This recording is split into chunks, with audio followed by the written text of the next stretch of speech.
एक गांव में सोहन और मोहन नाम के दो शिकारी रहते थे। चिड़ियों और परिंदों को पकड़ना और उन्हें बेचकर अपनी रोजी रोटी चलाना, यही उनका काम था। एक बार दोनों ने अपनी कमान उठाई और तरकस में तीर डालकर घर से निकले ताकि किसी परिंदे या फिर चिड़िया का शिकार करे और अपनी रोजी रोटी कमाए। उनके पास परिंदों और चिड़ियों को पकड़ने के लिए तीर और जाल थे। वे चलते चलते एक जंगल में पहुंच गए। ये जंगल बहुत ही बड़ा था और यहाँ अलग अलग तरह के पेड़ पौधे थे। यहाँ के फल और फूलों की खुशबू मन मोहने वाली थी। तरह तरह की चिड़ियों और परिंदों की चहचहाहट सुनने वालों के कानों में रस घोल रही थी। जब वे ऐसी खूबसूरत जगह पर पहुँचे तो मोहन ने कहा, अरे भाई सोहन, ये जगह तो बहुत ही खूबसूरत है।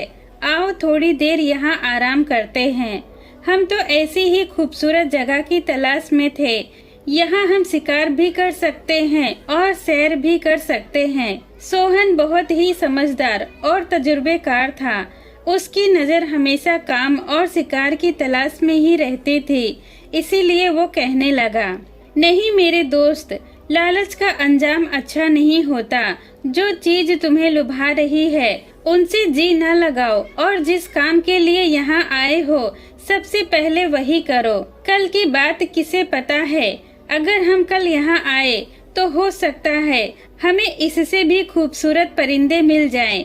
इसीलिए अब देर ना करो और उठो ताकि हम अपना जाल बिछाए और कुछ परिंदे पकड़कर वापस जाएं और अपने दूसरे काम करें। पता नहीं हमारी किस्मत में क्या लिखा है। फिर दोनों ने अपना अपना जाल बिछा दिया और उसके चारों तरफ दाने बिखेर दिए और कुछ दूर पर झाड़ियों में छुपकर बैठ गए और इंतजार करने लगे कि कोई चिड़िया या फिर परिंदा दाना चुगने की लालच में आए और जाल में फंस जाए।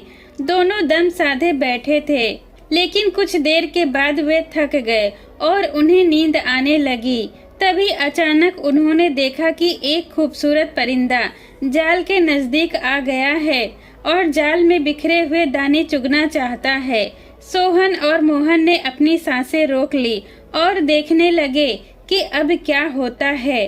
परिंदा दाना चुगते चुगते जैसे ही जाल में आया तो मोहन ने जाल की रस्सी खींच ली और परिंदा जाल में फंस गया। दोनों खुशी से चिल्लाने लगे और भागकर जाल के पास जा पहुँचे तो देखा कि परिंदा अपने पंख फड़फड़ा रहा है। उन्होंने जाल से परिंदे की गर्दन को छुड़ाया और पिंजरे में डाल दिया। अब जाकर दोनों ने सुख की सांस ली। थोड़ी ही देर में सूरज डूबने वाला था, इसीलिए सोहन ने अपना सामान समेटा और घोड़े पर लाद दिया और चलने के लिए तैयार हो गया। तब मोहन ने उसके घोड़े की लगाम पकड़ ली और बोला, मेरे दोस्त, हमारी किस्मत अभी जागी है, लेकिन तुम जाना चाहते हो। हमें यहाँ थोड़ी देर और रुकना चाहिए। हो सकता है हमें यहाँ और भी ऐसे ही खूबसूरत परिंदे मिल जाएं। सोहन ने कहा, नहीं मेरे दोस्त, हमारी किस्मत में आज के लिए बस यही लिखा था और ये हमें मिल गया है। इसीलिए अब दूसरे परिंदे के आने का इंतजार करना बेकार है, बल्कि अब तो इस बात का खतरा है कि कहीं यहाँ कोई शेर या चीता न आ जाए और परिंदा पकड़ने के बजाय हमारी जान खतरे में पड़ जाए। लेकिन मोहन को तो लालच ने पकड़ रखा था, इसीलिए वो कहने लगा, नहीं मेरे दोस्त, यहाँ कोई खतरा नहीं है। जहाँ तक नजर जाती है वहाँ तक खूबसूरत पेड़ पौधे और पहाड़ियाँ हैं। मैंने कभी यहाँ शेर बाघ को नहीं देखा जिससे हमें खतरा हो। उसकी बात सुनकर सोहन ने कहा, ठीक है, तुम अपने फायदे नुकसान के खुद ही जिम्मेदार हो। अगर तुम वापस नहीं जाना चाहते तो यहाँ अकेले रहो, लेकिन मैं तो हर हाल में वापस जाऊंगा और इस परिंदे को भी अपने साथ ही ले जाऊंगा और इसे बेचकर आधी रकम तुम्हारे हवाले कर दूंगा। मोहन भी उसकी बात से सहमत हो गया और वो उस जंगल में रुक गया। सोहन परिंदे को लेकर घर की तरफ चल दिया। अभी वो थोड़ी दूर गया ही था कि उसने घोड़े की समूह की आवाज सुनी। सोहन ने देखा तो राजा की सवारी आ रही थी। राजा की सवारी को रास्ता देने के लिए सोहन अपने घोड़े से उतरकर सड़क के किनारे खड़ा हो गया, लेकिन राजा की सवारी उसके पास आकर रुक गई और थोड़ी देर के बाद सोहन ने देखा कि राजा उसके तरफ आ रहा है। राजा उसके करीब आया और बोला, अरे भाई, तुम यहाँ क्यों खड़े हो? सोहन ने महाराज को प्रणाम करते हुए कहा, महाराज, मैं एक शिकारी हूँ, अभी अभी शिकार से लौटा हूँ और अपने घर जा रहा हूँ। फिर सोहन ने वो खूबसूरत परिंदा महाराज को दिखाया जो उसने मोहन के साथ मिलकर पकड़ा था। महाराज ने जब उस परिंदे को देखा तो हैरान होकर बोले, ये परिंदा तो बहुत ही खूबसूरत है, क्या तुम इसे बेचोगे? मैं इसे खरीदना चाहता हूँ ताकि मैं इसे अपने बाग में रख सकूं और ये मेरे बाग की शोभा बढ़ाए। ये वहाँ सुकून से घूमेगा फिरेगा और खुश भी रहेगा और अपनी मीठी आवाज से मेरा दिल बहलाएगा। सोहन ने कहा, महाराज, मुझे क्षमा करे, ये परिंदा बेचने के लिए तो है, लेकिन मैं इस वक्त इसे नहीं बेच सकता क्योंकि इसे मैंने अपने साथी की मदद से पकड़ा है। जब आप इसे खरीदना चाहते हो तो कृपया करके मुझे कुछ मोहलत दे दीजिए ताकि मेरा साथी शिकारी वापस आ जाए जो जंगल में है और फिर हम दोनों आपकी सेवा में हाजिर हो जाएंगे। मुझे पूरा यकीन है कि मेरा साथी भी यही चाहेगा कि ये खूबसूरत परिंदा आपके बाग की शान बने। महाराज ने सोहन की बात ध्यान से सुनी और बोले, ठीक है, मुझे कोई ऐतराज नहीं, मैं कुछ दिन इंतजार कर लूंगा और जब तुम्हारा साथी जंगल से वापस आ जाए तो तुम दोनों महल में आ जाना। मैं अच्छी खासी रकम देकर ये परिंदा खरीद लूंगा। इसके बाद महाराज की सवारी महल की तरफ चली गई। सोहन थोड़ी देर वहीं खड़ा उन्हें जाते हुए देख रहा था। उसे यकीन ही नहीं हो रहा था कि उसका परिंदा महाराज खरीदना चाहते हैं। अब सोहन इंतजार करने लगा कि जल्दी से मोहन आ जाए और वह जितनी जल्दी हो सके इस परिंदे को महाराज के हाथों बेच दे। इसी इंतजार में कुछ दिन बीत गए, लेकिन मोहन नहीं आया तो सोहन के सब्र का बांध टूट गया। वो अपने दोस्त के घर गया ताकि उसकी पत्नी से सारी बात बताए और दोस्त की गैर मौजूदगी में परिंदे को बेचने की इजाजत ले सके। जब वो मोहन के घर पहुंचा और दरवाजे पर दस्तक दी तो ये देखकर वो हैरान रह गया कि उसका दोस्त जख्मी हालत में खाट पर लेटा है। उसके सर, कंधे और चेहरे पर मरहम पट्टी लगी हुई है। सोहन ने उसकी इस हालत का कारण पूछा तो मोहन कहने लगा, तुम्हारे जाने के बाद मैं उस जंगल में अकेला रह गया था और जब अंधेरा छाने लगा तो मुझे उस वीराने से डर लगने लगा। इसीलिए मैंने अपना सारा सामान समेटा और घोड़े पर सवार होकर वापसी का इरादा कर लिया। लेकिन तभी सामने से मुझे एक खूंखार चीते का खौफनाक चेहरा दिखाई दिया। भूखा चीता मेरे और घोड़े की तरफ बढ़ा, लेकिन मैंने अपने घोड़े को सरपट दौड़ाया, लेकिन चीता तो हमें खाने पर तुला हुआ था। इसीलिए उसने घोड़े की गर्दन को अपने पंजे और जबड़े में दबा लिया। मैं बहुत डर गया था, इसलिए मुझे इतना भी होश न रहा कि खंजर से चीते का काम तमाम कर दूं और घोड़े की जान बचा लूं। मैंने बदहवासी में घोड़े से छलांग लगा दी और भाग निकला। बेचारे घोड़े को मैंने उस चीते के हवाले कर दिया। सोहन ने कहा, मेरे दोस्त, मुझे अफसोस है कि तुमने मेरी बात न मानी और मेरे साथ न आए और अपनी मर्जी का किया, लेकिन भगवान की कृपा है कि तुम्हारी जान बच गई और तुम सही सलामत घर आ गए। दूसरी बात ये है कि उस दिन जब मैं शिकार से वापस आ रहा था तो रास्ते में मुझे महाराज मिले थे। वो इस परिंदे को खरीदना चाहते थे। अब जल्दी करो और तैयार हो जाओ ताकि हम महाराज के पास जाकर इस परिंदे को उन्हें बेच सके। पहले तो मोहन को यकीन ही नहीं हुआ कि हमारा परिंदा महाराज को पसंद आ गया है। उसके मन में लालच आ गया। उसने सोहन से कहा, अगर वाकई महाराज को हमारा परिंदा पसंद आ गया है तो हम उनसे मनचाही कीमत ले सकते हैं। सोहन ने कहा, वो जो चाहे कीमत दे, हमें ले लेना चाहिए, क्योंकि वो चाहते तो ये परिंदा हमें बिना कीमत दिए भी ले सकते थे।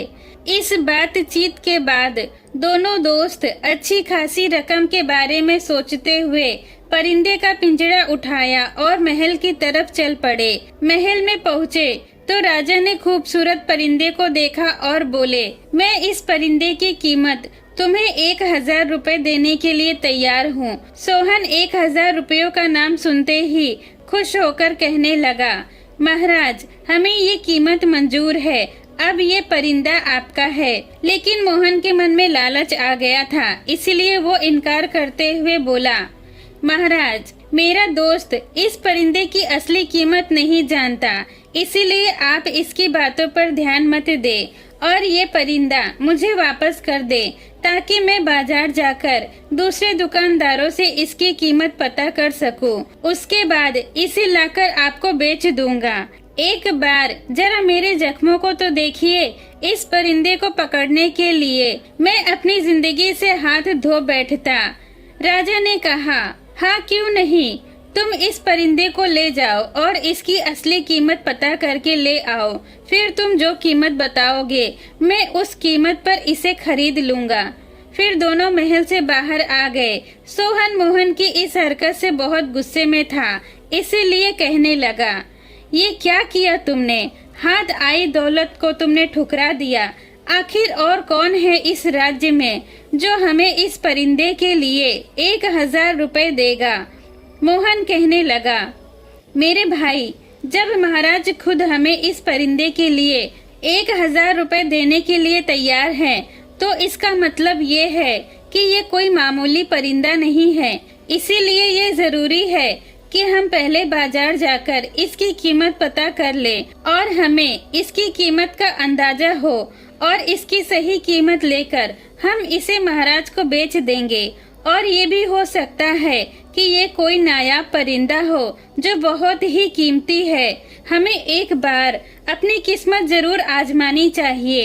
एक लंबी बहस के बाद दोनों बाजार गए और वहां जाकर कुछ परिंदे बेचने वाले दुकानदारों के पास गए ताकि उस परिंदे की सही कीमत पता कर सके। लेकिन सभी दुकानदारों ने परिंदे की कीमत 50 रुपए से ज्यादा न बताई। इसीलिए सोहन ने कहा, मेरे दोस्त, अब तुमने देख लिया है कि महाराज इस परिंदे की असली कीमत से ज्यादा ही हमें दे रहे हैं। इसीलिए चलो और इसे महाराज के हाथों बेच दे। मोहन कहने लगा, तुम बेकार ही परेशान हो रहे हो। क्या हम महाराज को ये परिंदा मुफ्त में ही दे दे? पहले घर चलकर आराम करते हैं और कल महाराज के पास जाकर साफ साफ कह देंगे कि हमें इस परिंदे के लिए 2000 रुपए दे दे। अगर महाराज ने ये कीमत ना दी तो फिर तुम जो कहोगे मैं वो करूँगा। मोहन ने अपनी चिकनी चुपड़ी बातों से सोहन को राजी कर लिया कि महाराज को परिंदे की कीमत 2000 रुपए ही बताएंगे। मजबूर होकर सोहन ने भी हामी भर दी और अगले दिन दोनों दोस्त महल में पहुंच गए। राजा ने जैसे ही परिंदे को देखा तो उसे पिंजड़े से निकालकर प्यार करने लगे और फिर दोनों से पूछा, मुझे ये परिंदा बहुत पसंद आया है। मुझे उम्मीद है कि तुमने बाजार में इसकी कीमत लगवाई होगी। मैंने जो कीमत तुम्हें कही थी उससे कम कीमत लगी है या ज्यादा? मोहन कहने लगा, महाराज, जैसा कि हमने तय किया था ये परिंदा आपका माल है, लेकिन बाजार के दुकानदारों ने इसकी कीमत 1000 रुपए से ज्यादा तय किया है। अब आप तो जानते ही हैं कि क्या करना चाहिए। महाराज ने परिंदे पर प्यार से हाथ फेरते हुए कहने लगे, अगर ऐसी बात है तो मैं 1000 रुपए और बढ़ा देता हूँ। मैं इस परिंदे के लिए 2000 रुपए देने के लिए तैयार हूँ। सोहन ने जल्दी से कहा, महाराज, ये कीमत तो हमारी जान से भी ज्यादा है। आप हमें यही रकम दे दे। हम इस परिंदे की ज्यादा देर तक देखभाल नहीं कर सकते। लेकिन तभी मोहन उसकी बात काटते हुए बोला, महाराज, मुझे क्षमा करना, लेकिन इस परिंदे की कीमत इससे भी ज्यादा है। महाराज ने परिंदे को पिंजड़े में डाल दिया और कहने लगे, अगर तुम्हें ये कीमत मंजूर नहीं है तो तुम दोबारा जाओ और इसकी कीमत लगाओ, मुझे कोई ऐतराज नहीं, लेकिन जल्दी कोई फैसला कर लो। मैं इस खूबसूरत परिंदे की जुदाई बर्दाश्त नहीं कर सकता। मोहन की लालच बढ़ती जा रही थी, इसीलिए वो महाराज के मुताबिक रोज रोज दो दिल होता जा रहा था और कोई फैसला नहीं कर पाता कि क्या करे और क्या ना करे। इसीलिए अगले दिन अपने साथी से कहने लगा, तुमने देख लिया है, हम जो भी कीमत महाराज से मांगेंगे वो दे देंगे, इसलिए कि ये नायाब परिंदा है और उन्हें पसंद है और इसकी कीमत इससे भी ज्यादा है जो राजा हमें देना चाहते हैं। सोहन ने कहा, लेकिन दुकानदारों ने तो इसकी कीमत सिर्फ 50 रुपए ही लगाई थी। मोहन कहने लगा, ये भी तो हो सकता है उन्हें इसकी कीमत मालूम ना हो, शायद उन्होंने अपनी जिंदगी में ऐसा परिंदा देखा ही ना हो। सोहन ने कहा, अगर तुम मुझसे पूछो तो मैं राजा की बात से सहमत हूँ। राजा हमें जो कीमत दे रहे हैं मैं उसी में ही खुश हूँ, लेकिन मुझे इस बात का डर है कि कहीं महाराज के दिमाग में कोई और ही बात ना हो। ये कैसे हो सकता है कि महाराज हमारी हर बात मानने के लिए तैयार हो जाते हैं। मोहन ने कहा, ये तुम्हारा वहम है, राजा को ये परिंदा पसंद आया है। हो सकता है राजा चाहते हो कि हम दोबारा जब भी ऐसा कोई परिंदा पकड़े तो वो उन्हीं के ही हाथों बेचे, इसीलिए वो हमारी हर बात मानने के लिए तैयार हो जाते हैं। मोहन इतना कहकर जौहरी की दुकान की तरफ चल पड़ा। उसके साथी सोहन ने पूछा, कहाँ जा रहे हो? मोहन बोला, महाराज इस परिंदे के लिए जो हमें कीमत देने वाले हैं उससे हमारे हालात बदल जाएंगे, इसीलिए मैं जौहरी की दुकान पर जाना चाहता हूँ ताकि उससे अंगूठी के लिए कीमती हीरा खरीदूं। सोहन बोला, अरे भाई, मुझे तुम्हारे काम से कोई लेना देना नहीं है, अभी परिंदा बिका नहीं है और तुम अभी से ही हीरे की खरीदारी में क्यों लग गए हो। लेकिन मोहन पर उसकी बात का कुछ असर ना हुआ, इसलिए वो जौहरी की दुकान में चला गया और हीरे का बयाना देकर अपने घर की तरफ रवाना हुआ। अगले दिन वो दोनों पिंजरा उठाए और महल की तरफ चल दिए। इस बार भी महाराज ने उनका खुशी से स्वागत किया, उनका हाल पूछा और परिंदे को देखकर बुलंद आवाज में हंसते रहे और कुछ देर के बाद कहने लगे, अच्छा तो तुम किसी नतीजे पर पहुंच गए हो। मुझे भी ये परिंदा बहुत पसंद आया है, इसीलिए बेहतर होगा कि तुम मुझे इसकी आखिरी कीमत बता दो। मोहन कहने लगा, महाराज मेरा अंदाजा है कि इसकी कीमत 5000 रुपए होनी चाहिए, लेकिन कल एक बहुत बड़ा परिंदे का सौदागर इस राज्य में आने वाला है, इसलिए इसकी सही कीमत वही बता सकता है। आप मेहरबानी करके हमें एक दिन की मोहलत और दे दें ताकि आपके और हमारे दिल में किसी शक की कोई गुंजाइश न रहे। महाराज ये बातें सुनकर पहले तो थोड़ी देर चुप रहे, फिर पहले की ही तरह जोर जोर से हंसने लगे और जब थक गए तो कहने लगे, हाँ भाई हाँ, तुम सही कह रहे हो, मैं कल तक सब्र कर लेता हूँ, लेकिन इससे ज्यादा इंतजार नहीं कर सकता। सोहन ने कहा, महाराज आप बहुत ही महान हैं, आप सही कह रहे हैं, हम कल ये परिंदा आपकी सेवा में हाजिर कर देंगे। ये कहकर वो दोनों पिंजरा उठाए और अपने घर की तरफ रवाना हो गए। वो दिन भी तेज हवा की झोंके की तरह बीत गया। तो अगले दिन दोनों शिकारी परिंदे का पिंजरा उठाकर महल में आ गए। राजा उनसे बहुत देर तक बातें करते रहे और हंसते रहे। फिर थोड़ी देर के बाद राजा ने उनसे पूछा, क्या तुम्हें इस परिंदे की असली कीमत पता चल गई है? क्या तुम 5000 रुपए लेकर परिंदा मुझे देने के लिए तैयार हो? मोहन राजा की बातें बर्दाश्त न कर सका और जल्दी से कहने लगा, महाराज आप 10,000 रुपए दे दें, बल्कि इस नायाब परिंदे की कीमत इससे भी ज्यादा है। महाराज थोड़ी देर तक चुप रहे, फिर कहने लगे, हाँ हाँ तुमने सही कीमत लगाई है, लेकिन मैं चाहता हूँ कि तुम्हें 10,000 रुपए देने के बजाय 12,000 रुपए दे दूं। क्या अब तुम तैयार हो?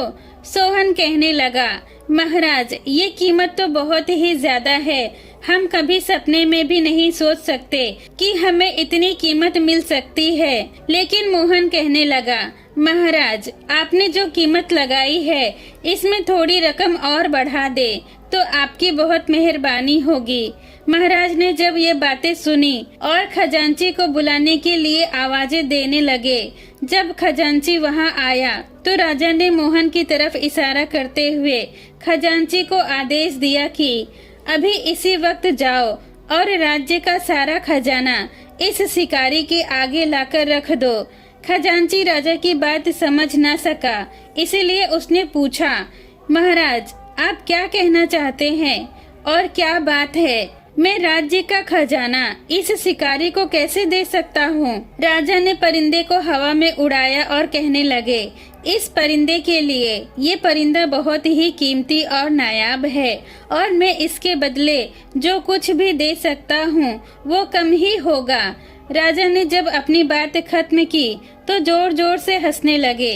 राजा के हंसने और खजांची को बुलाने से लालची मोहन समझ गया था कि उसके साथ मजाक किया जा रहा है और जब राजा हंसते हंसते थक गए तो उन दोनों से कहने लगे, बहुत सही, ये नायाब परिंदा बहुत कीमती है। शायद तुमने सोचा होगा कि मैं इसकी कीमत नहीं जानता हूँ। सोहन डरते हुए कहने लगा, महाराज, मैं तो पहले से ही 1000 रुपए पर इसे बेचने के लिए तैयार था।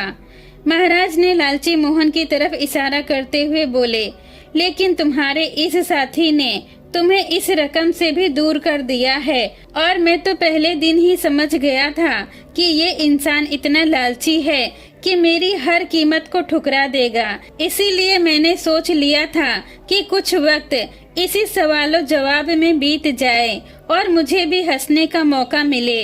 मैं खुद भी राज्य के कामकाज में उलझा और परेशान था और अब खुश हूँ कि इस परिंदे का मालिक बन गया हूँ और मुझे 50 रुपए भी खर्च नहीं करने पड़े। वाकई तुम दोनों ने मेरे हंसने का बहुत अच्छा इंतजाम किया है। लालची मोहन कहने लगा, महाराज, क्या आप इस परिंदे के एवज में हमें कुछ भी नहीं देना चाहते? महाराज ने कहा, मैं सिर्फ इतना ही कर सकता हूँ कि तुम्हें किसी तरह की सजा देने से परहेज करूँ, वो भी सिर्फ इसलिए कि तुम मेरे हंसने का कारण बने हो। अब देर मत करो और जल्दी से यहाँ से चले जाओ। अगर तुमने देर कर दी तो मैं अपना फैसला बदल दूंगा और शायद मुझे तुम्हारे लिए कोई सजा भी सोचनी पड़ेगी।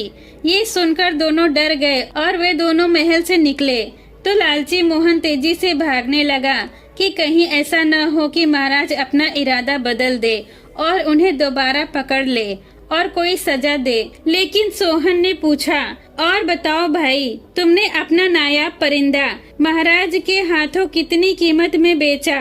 लालची मोहन अपनी लालच पर शर्मिंदा था और उदास होकर बोला, उसी कीमत से जितने में महाराज ने खरीदी है। जान बची तो लाखों पाए, लौट के बुद्धू घर को आए।